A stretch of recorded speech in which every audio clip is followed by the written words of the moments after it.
your source for all things Texas Tech. This is the Ask Level podcast from the Double T Sports Network.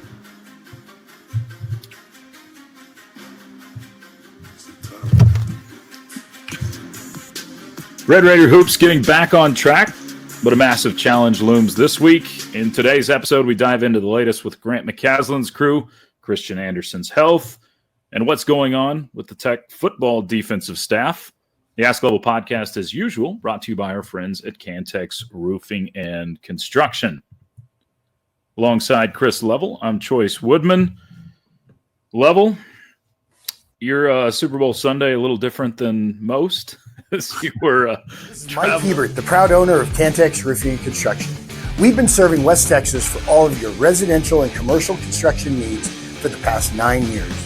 We would love the opportunity to earn your business. Together, we are one serving you. traveling back from Morgantown, but at least you experienced a win in that building. Not a beautiful game, but a win nonetheless. And Texas Tech gets off the schneid a bit with snapping the 2-game skid. Yeah, it doesn't sound like I missed a ton with the Super Bowl. Yeah, but it's this helpless feeling. And look, did I have some sort of rooting interest with the Seahawks and the Patriots? No, I wasn't rooting for or against anybody. I thought the Seahawks would win. I think I told you that last week. But it's just feeling like you're missing out, and you're in the air for feels like forever. It's like a 3.5 hour flight home, and you're just like, what's going on? And you're totally disconnected. Those of us in our business that we kind of live off of the latest and greatest and what's happening, especially in the sports world, it was just a weird feeling. I don't know when the last time that I missed watching the Super Bowl, but I got home in time to see the green. It was green Gatorade drop. It's not yellow. That's right. No, it's yellow. Yeah, no, green. I got to see confetti and Sam Darnold kind of do his interviews and the end. But yeah, I spent. It was also weird leaving town Saturday morning. It was just I was all kind of thrown off because this was the rare Sunday game. Just the way they're doing their schedule and all that. There was, there's a sprinkling of Sunday games throughout the season, and this just so happened to be it fell on Super Bowl Sunday.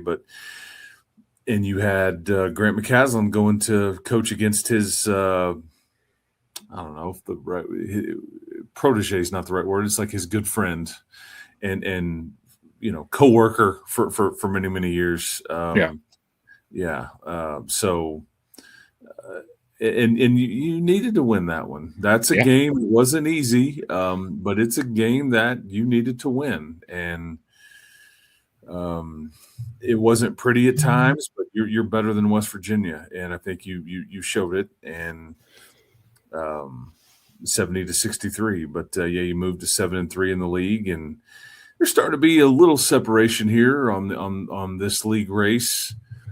And there's still plenty of games left where the really good teams have to play each other. Obviously, you have one of those coming up Saturday. That'll be fun. Game day being there. There's a girls' game before it, and then the Red Raiders and the undefeated to this point where we're talking, because they do play tonight against Kansas at Allen Fieldhouse. And I don't think Bill Self has ever lost a game on Big Monday at home before. I think undefeated. I think it's over. It's like 20 to 30 of these in his tenure that he's undefeated. So Arizona wins that one, man. And it's hard to see kind of when they may drop one. It's a stout team. That's funny you asked that, or you mentioned that, because one of our questions today was from Mason. It says, well, was Arizona going undefeated this year? What chances do you give Tech to get that win? No, they won't go undefeated. It's, what is that? Was Bob Knight's team the last team to do it? Is that right? Yep. 1976, I think, maybe somewhere like that. I think you're right. I think that's the number. Yeah. Yep. No, you're not doing that. And by the time people watch this, consume this, they could have already lost. That's true. Like I said, against Kansas.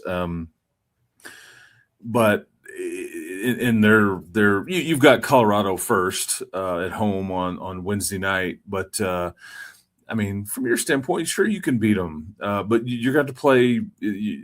I guess the old cliche would be you better be the best version of yourself, and their size causes a problem. They are very unorthodox in that you heavily rely on the 3-point shot. They do not. They don't. They're trying to hammer you. They're trying to beat you up on the glass, get you in foul trouble. That they are a points in the paint team. They've got a lot of size and a lot of guys that can drive it. Not that they can't make threes, they just don't. They don't lean on it, and they don't need to. As it speaks, the record would speak to that. So, it'll be. And it's interesting because they are another example of.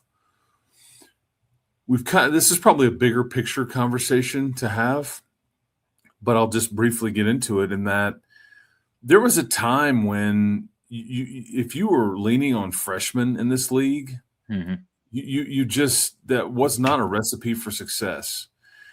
If one of your better players was a freshman or you needed a lot out of that freshman, this just wasn't the league for you. And a lot of the Power 4 leagues would have been like that.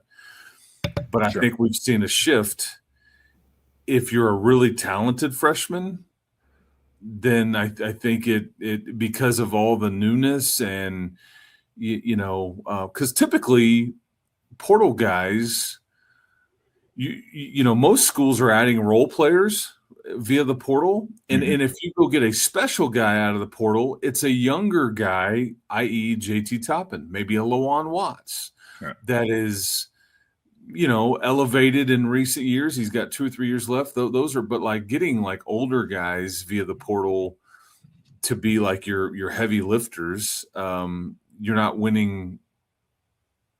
And there's probably some examples to the contrary, but high-end freshmen, because sometimes these freshmen are better, more talented, just inexperienced compared to like these older portal guys. I mean, you're telling me that Kingston Flemings and Devanza and who else am I missing? Darren Peterson, yeah. But and then Koa Pete and Burries with Arizona. Right. This is an undefeated team that's starting 2 true freshmen. And I think you see a difference in like he's not in that category, but you see a difference in Jalen Petty. I would also tell you that Dakari Spear, your one signee, is. I don't know if he's like lottery pick type or anything like that, but he's going to be a guy that they lean on coming in right away next year because he can score. He's got some size and he's a high-end freshman. So anyway, it's just interesting. But Arizona is right in the middle of the freshman stuff that we've all seen going on. Yeah, no doubt. It is that Arizona team is stout, and we'll get Level's thoughts on them here in just a little further. Let's get at some basketball questions. This one comes from Jason. It says, Level, was Christian Anderson back to 100%, or did he look a little off on Sunday? He was sick. I think Nolan Groves was back in Lubbock and was sick. Tyree Bryan barely played because he's sick. So you've kind of been passing it around a little bit, different bugs and, stomach and flu and blah, all the above. And so I think, Grant kind of talked about that after the game with me and to the media there in Morgantown about Tyree Bryan. Said he got sick at halftime and just try to get through it and play a few minutes. And it didn't work. But I think, asking Christian to play, but that's who Christian is. You wouldn't have known, but I think he was 100%? No, but pretty close version of it, and that's good enough. Sure. Ho-hum 13 and 11 again, and 3 steals against, and never came off the floor. Played a full 40. Another question regarding players and minutes. This one comes from Robert. It says, Level, why does it seem like Mosley's minutes have been cut the last couple of games? Is he okay? Yeah, I don't have any intel on that. I did find it curious that I think some of what you're about to get into is matchup based. Like, for example, I'll be shocked if Mosley doesn't play some against Arizona because you just need the size. Yeah. And you could go a bit smaller against West Virginia and their style of play. You're going to need Mosley's help on the glass and some other things in that one. So maybe that was more matchup based. But I don't know. We'll probably learn a bit more there as it relates to like how he fits in with the Colorado matchup. But you largely went at it with 6 players because Tyree Bryan played all of 2 minutes 53 seconds, and then Josiah Mosley didn't play. So you basically had 6.5 players, I guess, if you want to look at it like that. But yeah, I would have thought Mosley would have gotten a little bit of run. Yeah. So as you look ahead to this week, you obviously have the Arizona game on Saturday, College Game Day again. That's the big one. But a lot of times before a big one, you can call the game before that a potential trap game. You play a Colorado team that is obviously much improved from a season ago. They are one that you were up by a lot in Boulder, but ended up being a 2-point victory up there. Start with Colorado before we get to Arizona. But what concerns, I guess, do you have with this team? Yeah, I don't worry about any kind of trap. I mean, I think it's a much probably, I don't know, in a way, more interesting game for Arizona than it is for you. It's another opportunity at home. Tad Boyle's a good coach. I think that if you get caught sleepwalking a little bit, they can, and they did that, a year ago for a while here, and then you kind of pulled away at the end. Sure. You handled this game in Boulder for 30-plus minutes, but you got in foul trouble because I want to say that Toppin, Watts, Atwell, maybe Christian too, all finished that game with 4 personal fouls. And so you got out of rhythm because of what, and keep in mind, you didn't have a lot of your pieces available at the time that you played them, not like you do now. So it was a bit tricky on how you had to sub and how to protect guys and this and that. But yeah, you went from up 24 to Colorado shooting it at the end to win it, and it hit the rim. It hit the rim, but you survived it. Colorado plays really fast, faster than ever before with Tad Boyle at the helm. He's a phenomenal coach. He just has a really young roster. He's kind of leaned into the freshman aspect and believes in their ability to develop. And I guess also believes in their ability to hold on to these guys because that's the problem. Because like Isaiah Johnson is a guy that I think a lot of people may go, if he gets into the portal, I'm interested. I wouldn't even – I would say you could throw Texas Tech into that mix. He's an undersized freshman, but is very good. He's got one of the quickest first steps that I've seen. He has the ability to draw fouls at a level that is very hard to do. And he got to the stripe, I think, 13 times in the last game and knocked down all 13. It's like, he's not scoring. Then he just like puts his head down and he's just so quick that you just like, and he drew the fouls and made you pay at the free throw line. And he was the biggest reason why they got back into that game because you just couldn't keep him off the foul line. But he's the biggest problem that they can cause. Barrington Hargress, I think, will also cause you some problems. They've just got a lot of like length and they've struggled on the road a bit, like most teams, and they're much better at home. But yeah, they've won a few games to where it's what are they like 14-10 or something, I think in the league, and won 3 or 4 conference games. So yeah, that would be you just can't get caught sleepwalking or can't get caught looking ahead. Or I just don't think you would be looking ahead. It's not like Arizona's some rival or anything. Sure. And it's not like you're tied with them in the standings or you're one game behind or where there's just a massive – I mean, all the pressure in that game will be on Arizona to hold serve. You're you're 3 games behind them in the standings at last check. Again, without knowing the result of Arizona and Kansas on a Monday night. Right. So Arizona, well, obviously undefeated as we sit here and talk. This is one of the best teams in the country, if not the best team in the country. I think, and you can disagree with me if you want, I think there are 4 teams in the Big 12 that are capable of beating Arizona, or maybe three other teams. But no one's done it yet. Probably 4 teams. How can Texas Tech be the first one to beat Arizona? What's it going to take? Well, you have to compete on the glass. That's the biggest thing. You've got to stay out of foul trouble and compete on the glass, and you've got to be able to execute and do kind of what you do in that. JT can't have one of these 8 for 22 games. Right. He's got to be more efficient, but when you get open looks, you've got to be able to knock them down. They just out depth and outsize a lot of teams, and like I said, just lean on you.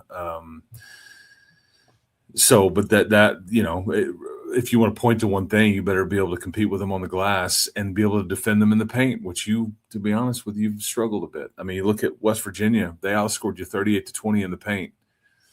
Now, you made a decision to basically say you're not making threes against us. You held them to 2 for 22, but you put these guys on the foul line. They were 13-23, and that's look at that. You hold them to 2 of 22 at the 3-point line, and then they go and miss 10 free throws at home. But you can't do that against Arizona. You can't put them on the foul line 23 times and expect them to miss 10. But it's really a rebounding battle. So like your Mosleys, your Bomboyes, they'll just have to be ready for the fight. And it won't be easy. And that's when we leave Friday morning or Friday around lunchtime, whatever it would be and it's a 5-day road trip. This is like an NBA everybody's Sure. got one of these mixed into your schedule, but we won't return home until I guess early Wednesday morning. So I'm going to have to pack a bigger suitcase and all those things because it's an Arizona kind of 2-game trip. It's not a terrible place to be in February. No, it's not. But I mean, we did it with it's longer than normal. We did it with Utah a year ago. Yeah. I think other teams have done the Cincinnati, West Virginia. Utah and BYU, you just bust in between and kind of stay central located. You can do largely the same with the Arizona schools, but obviously the Cincinnati, West Virginia, it's like you can't exactly bust from Cincinnati to Morgantown easily. So that's more of a flight in between, but still that's the way that the Big 12 has kind of set this thing up for women and men to kind of save on travel and kind of just make a road trip count. All right. One more basketball question, kind of hypothetical here. This one comes from Garrett. It says, Level, would you rather be a 4 seed that plays in the Houston region or a 3 seed in any other region?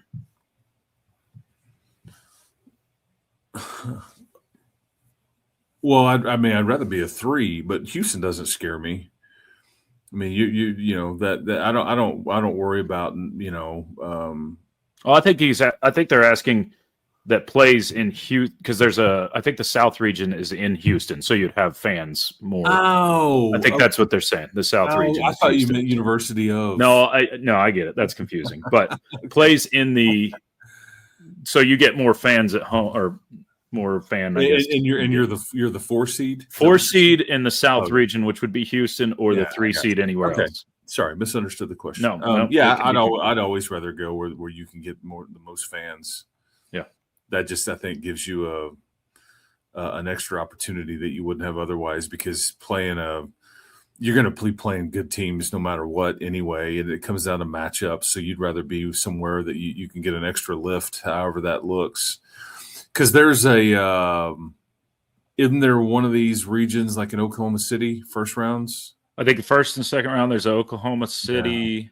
Yeah, that's definitely the closest. Yeah, you may have, unfortunately, with Kansas winning or beating you, and kind of with their recent elevation. Now Kansas they've got some. I think they've got 2 against Arizona left at the time that we're talking. They've got 1 against Houston. So there may be some more losses, but yeah, that loss, It's your only head-to-head opportunity. So I know, God dang, and it's that one stings. That one could be a difference in who goes to Oklahoma City or not. In a way, I don't know if it'll work out like that, but yeah, that's because they would be in the same seed range and maybe regionally protected, and the whole thing. So, and maybe you both get to go. I don't know, but yeah, you've got some more meat on the bone left to get done for sure. True. All right, let's shift over to, we've got a lot of different questions. We also have some football stuff. Last time you and I talked, Level, there was whispers of potentially losing one or two coaches to other spots. That was Zarnell, Fitch, and CJ Ayu. Since then, both coaches are gone. And you mentioned on the last podcast that we will know more by the next time we talk. Obviously, we do know more. Zarnell, Fitch gone, and CJ Ayu is onward to the NFL, where he'll be a coach for the Steelers. So we did get a question that says, is Fitch going to USC, or are there personal issues that pushed him out of the job here? Well, whether he does or doesn't go to USC has nothing to do with why he's not here anymore. He was not retained.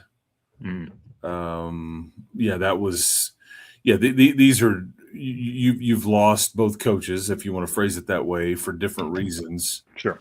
I think it's fair to say one of them you did not want to lose, and he had every opportunity to be able to come back, and that would be CJ Ayu. But I also think that he's a guy that maybe has, obviously, as we've seen, some NFL aspirations, and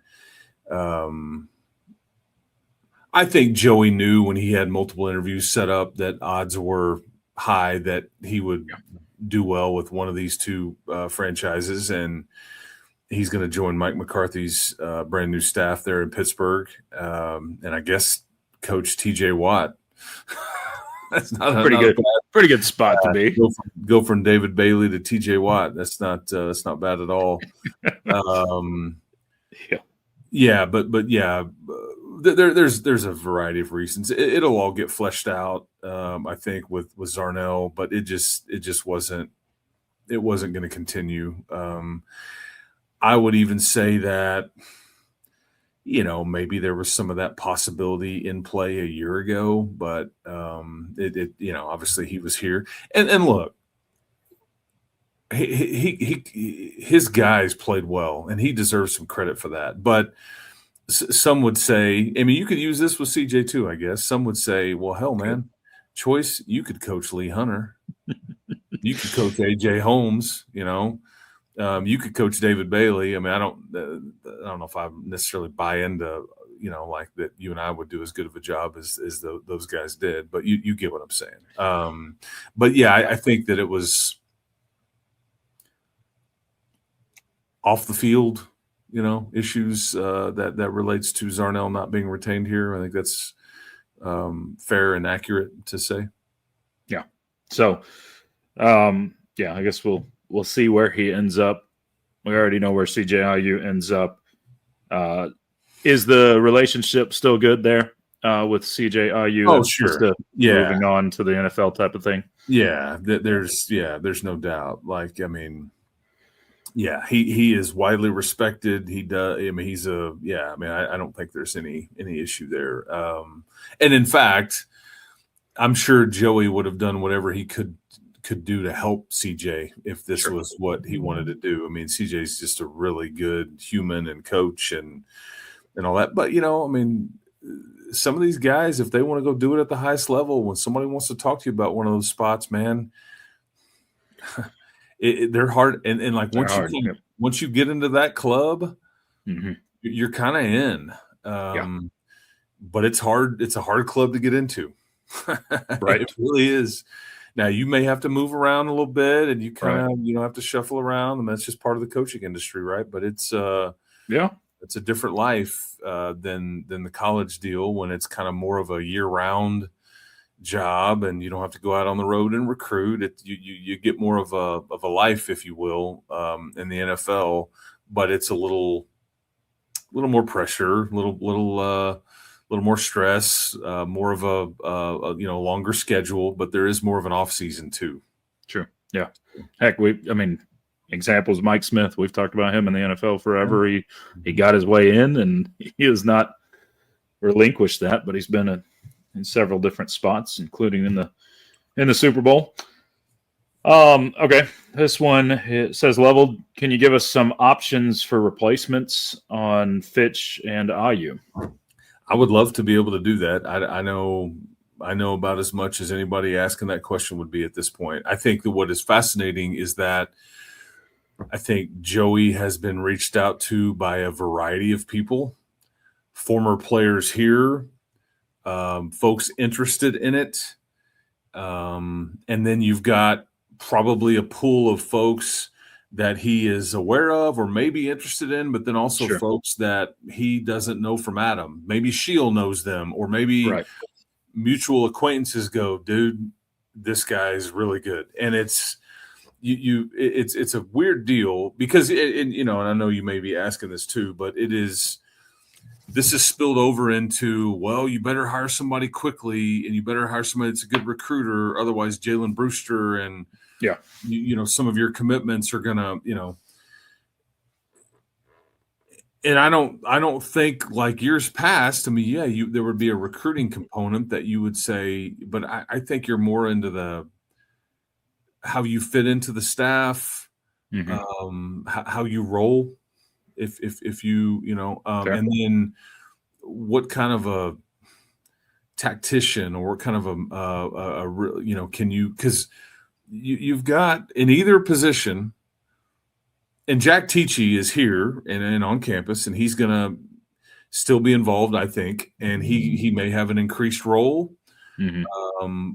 Maybe he's got the same role. It doesn't matter, but he's still involved, and I think that is everybody would thumbs up that's involved. He's been nothing but a bright light and helping and all that stuff. But in either case, whether you're talking D tackles or outside linebackers or edge, defensive ends coach, however you want to phrase it, you've got a bunch of draft picks sitting there ready to be coached. I mean, this has got to be one of the most attractive. Both jobs have got to be one of the more attractive jobs in the country when it comes to defensive position coaches, right? I mean, really either spot, either spot, because like I said, I think there's a lot of thought, and these are NFL folks that feel this way. Yeah. Adam Trick, Trey White, AJ Holmes, Mateen Ibarogba, Bryce Butler. These are all folks that have NFL draft grades. And so that's just 5 of them, 3 interior, and then 2 edge guys that, you come right in, they're ready made, and they just want somebody to make them a better version of what they already are. And, like CJ, hey, David Bailey's kind of a second round, maybe late third, maybe late first. Now he's a bona fide top 10 pick, it looks like right now. And, David Bailey deserves a lot of credit there. Shieldwood deserves a lot of credit there, but so does CJ Ayu. Yeah. And Romello Height probably deserves some credit there too. But Romello Height, I mean, he went from this vagabond journeyman and all that. Now, everybody's like, hey, he's a second rounder, or he's elevated and talks glowingly about his time here and how much better he is, and all the things. Yep. All the endorsements you need. So you mentioned this a moment ago, but Jaylen Brewster, there's a question that comes from Carlos, says, Level, what is your level of confidence that you're able to bring back Jaylen Brewster? Well, he hadn't to bring him back, you had to have had him. He hasn't technically decommitted. Right. But you got 10 months here, folks. And I know people, look, I've been in the recruiting industry since 2002, working with Rivals and now with On3, which is also Rivals and all this stuff, right? And people get into rankings suck. I don't follow recruiting. I want to follow every little thing that there is to know about it. There's plenty of folks that are all in and folks that are like, hey, let me know when they suit up for my team and Yeah. and they're in uniform, and then I'll cheer for them, and then you can tell me about them then. I mean, so, but he is one of, if not the top player in the country. So I think it's a bit of a different conversation.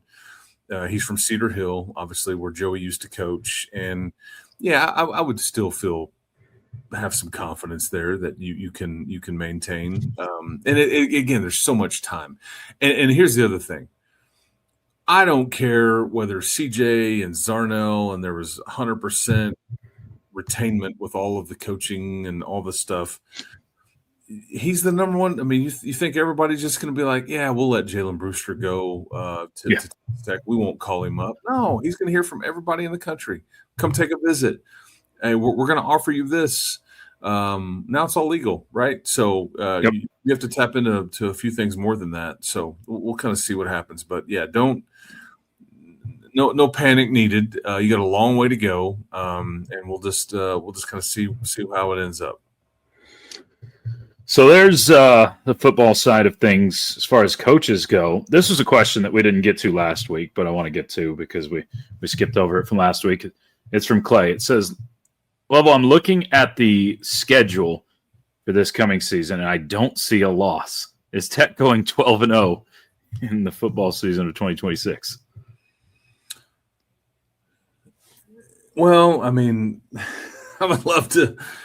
You're going to have the possibility to do that if your quarterback stays healthy and plays at the level that you think he can play at all year. Yeah.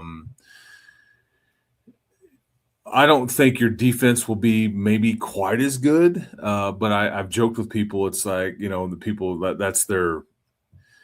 that's what they're hoping for around the league is like, there's no way their defense. And well, then people may be right, but maybe you only win games by 15 points a game instead of 20. Analytically, Tech had the best defense in the country last year. The stop rate stuff, and that sort of thing, best in like 15 But years. I think your offense is going to be constructed in such a way that you will be able to control games on the ground. And I think you'll have a chance to. The games that you look at it and go, okay, I think your Houston game here. I think your Arizona State game here. I think the TCU game here, because of when it is a bit tricky at the very end. Thanksgiving weekend, yeah. The key word is here in that some of your trickiest games are at home. Right. The Cincinnati game at their place is going to be an awkward deal. I just don't know if Cincinnati will be great. The Baylor game, I just don't think Baylor will be great. And you miss the BYUs and the Utahs. Arizona game, again, here could be interesting. Right. Noah Fafita can make – he was first-team All-Big 12 at the quarterback position a year ago, and that's Seth Dagy's triumphant return up in the box calling plays for the Arizona Wildcats. I want to just gloss over the Oregon State trip, but damn, man, every time you go Wyoming, Washington State, it's like you feel like, we're better than these guys, which is going to be the case again this year, and – it's just those are long, tricky road trips, right? So, this is probably one of the better teams you will have taken out on the road. So you may be favored to do just that. But as we know, it's difficult. Yeah, I would guess if Vegas was setting lines today in February, you would probably be a touchdown favorite in every game. I'll tell you what maybe I glossed over it, but I'll tell you what may be the trickiest game on your schedule. And we may be projecting a bit here, and I don't know if I would say, that's the one you're going to lose or anything. But the game in Stillwater, because they're going to be there. If Eric can get that thing turned, and he's got 51 new players. However, they're just new to Stillwater. They're not new to him or his scheme. Yeah. He should have an answer at quarterback, at running back, at receiver. Yep. They should have a good nucleus and kind of they're trying to do the James Madison to Indiana type thing is what they're trying to do, right? And I think they may struggle on defense a bit, but that would be an interesting that should be the interest. I probably buried the lead there because if you're looking at it on paper, that may be your trickiest road game for sure. Yeah, I think you're probably right. We all know a guy that we all know. Yeah, you're right, but also it's kind of the inverse of last year's schedule. You had so many all your tricky games. You call them on the road. We're on the road this year. Most of them are at home, but we'll see. Okay, a couple more questions. These are non-football related. One's will Tech baseball be back in the postseason this year? There's softball, yes. Baseball, it's maybe a bit of a stretch. And you're going to be more familiar with the baseball situation than I will. But what were you picked? Ninth? Ninth. Yeah. I'll tell you, I'd be shocked if you finish that low. Most baseball coaches are picking based off last year's standings, which is where you finished. And yet, call it what it is. Your league is not very good, and I think that's where the struggle is. I think Tech could finish 4th or 5th in the Big 12, but that may not be good enough or anywhere close to it to make the postseason. Would you have 2 teams picked in the top 25 in the preseason? Yeah. I think you had 3. I think 3 teams make the postseason out of your league last year. So that is a sport that because of realignment has taken a big hit. There's not near as many resources. Yeah. And to be fair, Tim, because whereas Tech and BYU and some of these schools have really elevated their game in some aspects, nobody in baseball has really done that and reached out and tried to grab the brass ring. And Tim Tadlock, to be fair, I think he's going at it with the same amount of scholarships where some of these schools are offering double the amount of scholarships for baseball. They've just chosen to, Arizona State's one of them. I'm trying to remember all the schools that have said we will, remember when they raised all the scholarship limits and some schools were like, we're going to keep it this way. We'll try to backfill it with more NIL or more rev share. And other schools said, no, we'll offer 25 to 30, whatever the number is, scholarships for a sport like baseball, whereas I think Tadlock's still dealing with 11.7, which he has zero control over. It's just Texas Tech is choosing to go about it a different way and kind of showcase different sports. It's just I think Wes Kitley's been bit by that a little bit. Baseball has. So anyway, but that would be a bit of a stretch, but don't rule out old Tim. But yeah, they need to. They're going to be not perfect, but they're going to be really good to make it. Just because your league's not going to help you.